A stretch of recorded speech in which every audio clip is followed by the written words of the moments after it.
এখন আমি যে বিষয়টি আলোচনা করব তোমাদের সামনে সেটি হচ্ছে অ্যাসার্টিভ টু ইন্টারোগেটিভ। অর্থাৎ তোমরা সবাই জানো অ্যাসার্টিভ সেন্টেন্সটিকে দুই ভাগে ভাগ করা হচ্ছে, একটি হচ্ছে কি অ্যাফার্মেটিভ আর একটি হচ্ছে কি নেগেটিভ। অর্থাৎ হাবোধক এবং নাবোধক সেন্টেন্সে কীভাবে ইন্টারোগেটিভ করতে হয় সেটি আমি এখন আলোচনা করব, আর সেটি হচ্ছে পার্ট 2। আর মূল বিষয় হচ্ছে ট্রান্সফরমেশন অফ সেন্টেন্স। তাহলে লক্ষ্য করো, এই যে ট্রান্সফরমেশন সেন্টেন্স পার্ট 2তে অ্যাসার্টিভ টু ইন্টারোগেটিভ। এখন আমরা জানবো অ্যাফার্মেটিভ থেকে ইন্টারোগেটিভ কিভাবে করতে হয়। তোমরা লক্ষ্য করো, এই যে এখানে লেখা আছে অ্যাফার্মেটিভ। অ্যাফার্মেটিভ থেকে ইন্টারোগেটিভ করতে গেলে ইন্টারোগেটিভ নেগেটিভ করতে হবে। কেন আমি সেটা সম্পূর্ণ আমি বুঝিয়ে দিচ্ছি। লক্ষ্য করো, যেমন he is absent from school, say school হইতে অনুপস্থিত। এখন সেটাকে যখন আমরা প্রশ্নবোধক নাবোধক করব, তাহলে আমরা সবাই জানি প্রশ্নবোধক নাবোধক করতে গেলে প্রশ্নবোধক করতে গেলেই অক্সিলারি ভার্ব প্রথমে বসাইতে হবে। আর এই সেন্টেন্সে যদি নট না থাকে তাহলে আমরা নট যুক্ত করে দেব, অর্থাৎ ইন্টারোগেটিভ নেগেটিভ, তাহলেই অর্থ মিলে যাবে। হি অ্যাবসেন্ট ফ্রম স্কুল, অর্থাৎ সে কি স্কুল হইতে অনুপস্থিত না, অর্থাৎ সে অনুপস্থিত। আর এইখানে এই সেন্টেন্সটিতে সেটি বলছে যে he is absent from school, অর্থাৎ সে স্কুল থেকে অনুপস্থিত। আরেকটি এক্সাম্পল দেওয়া যাক, my friend invited me to pay visit to Chittagong, অর্থাৎ আমার বন্ধু আমাকে দাওয়াত দিয়েছে চট্টগ্রামে যাওয়ার জন্য। তাহলে লক্ষ্য করো, এই যে মাই ফ্রেন্ড ইনভাইটেড সেটি হচ্ছে কি পাস্ট ইনডিফিনিট। তাহলে আমরা এখানে আমরা অক্সিলারি ভার্ব ইউজ করব কি ডিড, আর এই সেন্টেন্সে নট নাই, আমরা নট ইউজ করব। অর্থাৎ সেন্টেন্সটি যদি অ্যাফার্মেটিভ থাকে তাহলে আমরা ইন্টারোগেটিভ নেগেটিভ করব, সেখানে আমাদের অর্থ মিলে যাবে। এই জন্যই ডিডেন্ট, ডিড নটে সংক্ষেপে লেখা হয়েছে কি ডিডেন্ট। তাহলে didn't my friend invite me to pay visit to Chattogram. তারপরে লক্ষ্য করো, যদি সেন্টেন্সটি নেগেটিভ হয় তাহলে শুধু ইন্টারোগেটিভ করলেই অর্থ মিলে যাবে। যেমন he is not a good student, সে একজন ভালো ছাত্র নয়। তাহলে আমরা এটাকে যদি বাংলায় বলি যে সে কি ভালো ছাত্র, তার মানে কি সে একজন ভালো ছাত্র নয়। আমরা সরাসরি বাংলা করে এইভাবে ইংরেজি করা যাবে ট্রান্সফরমেশন। তাহলে লক্ষ্য করো, এই যে শুধু অক্সিলারি ভার্ব এখানে ইউজ করা হয়েছে, অর্থাৎ সেন্টেন্সে নট ছিল, আমরা কি এখানে নট ইউজ করি নাই। তাহলে is he a good student. তারপরে লক্ষ্য করো, এই কিছু ব্যতিক্রমী সেন্টেন্স আসবে, অর্থাৎ ব্যতিক্রমী কিছু ওয়ার্ড থাকবে। যেমন নেভার থাকলে আমরা এই আগের নিয়মেই আমরা ইন্টারোগেটিভ নেগেটিভ করব, অর্থাৎ নট না থাকলে আমরা নট ইউজ করব না, আর থাকলে ইউজ করব। তদ্রূপ এইখানে নেভার যদি থাকে তাহলে আমরা ইউজ করব এভার, এবং নাথিং থাকলে এনিথিং। তাহলে লক্ষ্য করো, এক্সাম্পলের মাধ্যমে বুঝিয়ে দিচ্ছি। যেমন আই নেভার ড্রিঙ্ক টি, তাহলে নেভার ওয়ার্ডটি হচ্ছে কি নেগেটিভ ওয়ার্ড, এই জন্য আমরা নট হিসেবে সেটাকে ধরে নেব, আর নেভারের পরিবর্তে এভার ইউজ করব। আর পূর্বে আমরা বলেছিলাম যে নট যদি নেগেটিভ হয় তাহলে শুধু আমাদের ইন্টারোগেটিভ হবে। এই কারণে এই যে প্রেজেন্ট ইনডিফিনিট টেন্সের অক্সিলারি ভার্ব হচ্ছে কি ডু অথবা ডাজ, এই জন্য শুধু অক্সিলারি ভার্বটা প্রথমে বসানো হয়েছে। অর্থাৎ do I ever drink tea, অর্থাৎ আমি কি কখনো চা পান করি, অর্থাৎ এখানে প্রথম সেন্টেন্সটিতে বলা হয়েছিল আমি কখনোই চা পান করি না, তাহলে অর্থের মিল রয়েছে। এখন নাথিং দিয়ে দেখি, লক্ষ্য করো, দেয়ার ওয়াজ নাথিং টু ডু, সেখানে করার কিছুই ছিল না। তাহলে আমরা তদ্রূপ এই যে ওয়াজ অক্সিলারি ভার্ব প্রথমে বসিয়ে দিয়েছি। তোমরা লক্ষ্য করবে যদি অক্সিলারি ভার্ব থাকে তাহলে এই অক্সিলারি ভার্বটা প্রথমে বসিয়ে দিবে, তাহলেই ইন্টারোগেটিভ হয়ে যাবে। তাহলে এই যে ওয়াজ দেয়ার এনিথিং টু ডু, যে নাথিং থাকলে এনিথিং ইউজ করা হবে।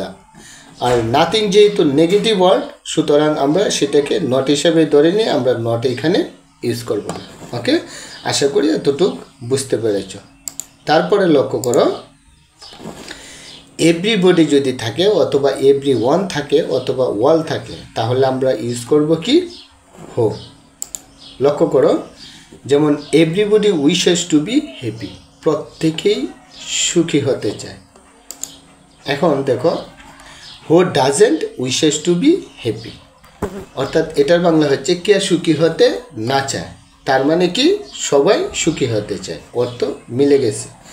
এখন দেখো এই যে নট নাই, আমরা ডাজ নট ইউজ করা হয়েছে। আর যেহেতু প্রেজেন্ট ইনডিফিনিট টেন্স সেন্টেন্সটি সেটার অক্সিলারি ভার্ব হচ্ছে কি ডু অথবা ডাজ, এই কারণে হো এর সাথে বসবে কি ডাজ। এই জন্যই হো doesn't wishes to be happy. তারপরে লক্ষ্য করো, অল লাভস ফ্লাওয়ার, সবাই ফুলকে ভালোবাসে। তাহলে দেখো হো ডাজেন্ট লাভ ফ্লাওয়ার, কেউ ফুলকে ভালোবাসে না, অর্থাৎ সবাই ফুলকে ভালোবাসে।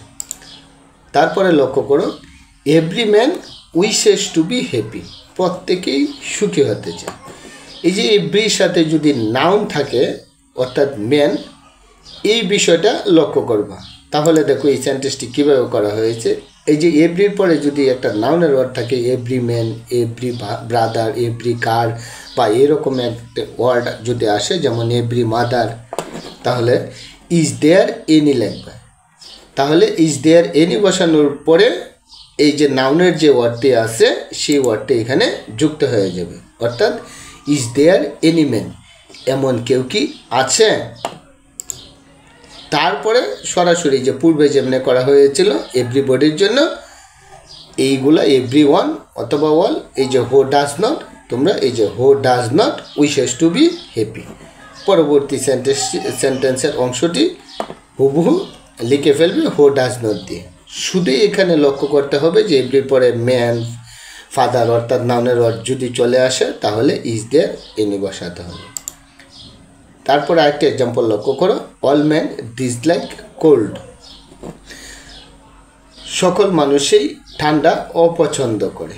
তাহলে আমরা এই যে ওয়ালের পরে যেহেতু ম্যান আসছে, তাহলে আমরা ইউজ করব কি is there any man who doesn't dislike cold. এখন বুঝতেই পেরেছ কীভাবে তোমরা সেই আনসারটি করবে।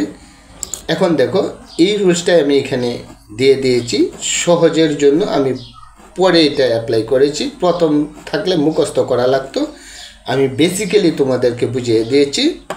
এখন লক্ষ্য করো, এভরি অথবা ওয়াল প্লাস নাউন, এই যে নাউন থাকলে তার পরিবর্তে ইজ দেয়ার এনি বসে এবং নাউনের পরে হো বসে। আর বাকি সিস্টেমটা তো তোমাদেরকে বলেই দিয়েছি। তারপরে লক্ষ্য করো, নোবডি, নান, নো ওয়ান যদি থাকে তাহলে আমরা হো ইউজ করব। সেই পূর্বের সিস্টেমেই দেখো, নোবডি ডিসলাইক আ ফ্লাওয়ার, কেউ ফুলকে অপছন্দ করে না। তাহলে এই যে নোবডি যদি থাকে তাহলে আমরা হো ইউজ করব। আর এইটা যদি নেগেটিভ থাকে তাহলে আমরা অবশ্যই নেগেটিভ নট ইউজ করব না এখানে। তাহলে এই জন্যই যে হো ডিসলাইক আ ফ্লাওয়ার, কে ফুলকে অপছন্দ করে, তার মানে সবাই ফুলকে পছন্দ করে। তারপরে লক্ষ্য করো, no one can do it, কেউ এটা করতে পারে না। তাইলে এই যে নেগেটিভ, তাইলে হু ক্যান ডু ইট, এই সাবজেক্টটি নেগেটিভ থাকার কারণেই সেখানে কিন্তু নট ইউজ করা হয় নাই। তারপরে লক্ষ্য করো, এই যে দেয়ার যদি থাকে তাহলে হু অথবা হোয়াট এবং নেগেটিভ ওয়ার্ড বাদ দিতে হবে। সেটার আরেকটা আমি এক্সাম্পল দিচ্ছি নতুন সিস্টেমের। দেখো, there is nobody in the room, এই রুমে কেউ নেই। তাহলে এই যে দেয়ার দ্বারা সেন্টেন্সটি শুরু হয়েছে, তাহলে আমরা কি ইউজ করব, হু অথবা হোয়াট। ব্যক্তির ক্ষেত্রে আমরা সবাই জানি হু ইউজ করব, আর বস্তুর ক্ষেত্রে কি হোয়াট ইউজ করব, এবং নেগেটিভ ওয়ার্ডটি বাদ দিতে হবে। তাহলে লক্ষ্য করো, who is in the room, কে এই রুমে আছে, অর্থাৎ কেউ এই রুমে নাই। এই যে নেগেটিভ ওয়ার্ড নোবডি, আমরা নোবডি এখান থেকে বাদ দিয়ে দিয়েছি, কারণ এনে হু ইউজ করেছি, তার অর্থ এখানেই প্রকাশিত হয়েছে। তাহলে লক্ষ্য করো, there is nobody in the room, এই রুমে কেউ নাই, অর্থাৎ who is in the room, এই রুমে কে আছে, তার মানে একই অর্থ প্রকাশিত হয়েছে। তারপরে লক্ষ্য করো, there is no use of this thing. এই জিনিসটা এখন আর ব্যবহৃত হয় না। এই যে বস্তুর ক্ষেত্রে আমরা ইউজ করব এই যে what is use of this thing. এই জিনিসটা কি ব্যবহৃত হয়, তার মানে আর হয় না। আর এই যে নো ইউজ নেগেটিভ, আমরা নট ইউজ করি নাই। তাহলে এই যে পূর্বের সিস্টেমগুলো যদি প্রপার অ্যাপ্লাই করো তাহলে এমনিতেই সেখানে অ্যান্সারটা প্রপার করতে পারবে। এই ছিল অ্যাসার্টিভ থেকে ইন্টারোগেটিভ করার সিস্টেম। এইভাবে তোমরা অ্যাসার্টিভ থেকে ইন্টারোগেটিভ একদম সিম্পলভাবে করতে পারবে। আর তার বাইরেও যদি ব্যতিক্রমী কোনো এক্সাম্পল থাকে, বেসিক্যালি সেটা যদি রিসিভ করো তাহলে অবশ্যই সেটার এক্সারসাইজের সময় অ্যান্সার শিট দেখলেই তোমরা প্রপার বুঝতে পারবা। আর আরেকটি কথা বলি, তোমরা এক্সারসাইজ করবে, এক্সারসাইজ ব্যতীত কখনোই তোমরা ইংরেজিতে সফল হতে পারবে না। তো এই তারপরে এক্সক্লেমেটরি সেন্টেন্সের ভিডিও আমি আপলোড দেব। এইভাবে ট্রান্সফরমেশনের প্রত্যেকটি ভিডিও তোমরা পর্যায়ক্রমে পেয়ে যাবে। আর এই zero to job English YouTube চ্যানেলটিতে যদি তোমরা এখনও নতুন হয়ে থাকো তাহলে পরবর্তী ভিডিও সহজে পেতে ভিডিওটিতে একটি লাইক দিয়ে zero to job English YouTube চ্যানেলটিকে সাবস্ক্রাইব করে বেল আইকনে ক্লিক করে রাখো। ধন্যবাদ সবাইকে, থ্যাংক ইউ সো মাচ।